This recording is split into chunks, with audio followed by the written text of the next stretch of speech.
کچھ لوگوں کو اللہ جلد پکڑتا ہے اور کچھ لوگوں کو اللہ دیر سے پکڑتا ہے۔ یہ اللہ تعالیٰ کی حکمت ہے کہ کس کو کب گرفت میں لینا ہے۔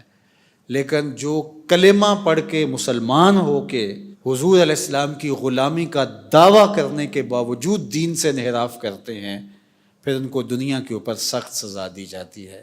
کافروں کو ڈھیل دی جاتی ہے کہ وہ دنیا کو جیسے بھی گزارنا چاہتے ہیں گزار لیں۔ فرمایا گیا کہ نولے ہی ما تولا، وہ جدھر جاتے ہیں ہم انہیں جانے دیتے ہیں، انہیں راستے دیتے چلے جاتے ہیں۔ وَنُصْلِهِ جَهَنَّمَ وَسَاءَتْ مَصِيرًا، اور جب ہم انہیں کھینچیں گے تو سیدھا جہنم میں ڈالیں گے۔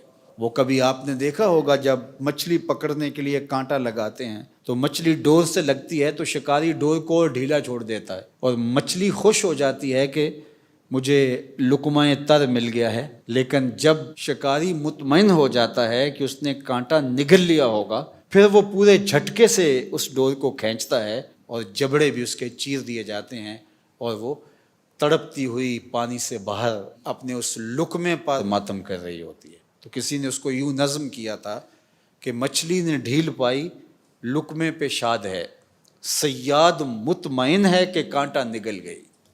نولے ہی ما تولا، وہ جدھر جاتا ہے ہم جانے دیتے ہیں، اس کی ڈور ڈھیلی کرتے چلے جاتے ہیں۔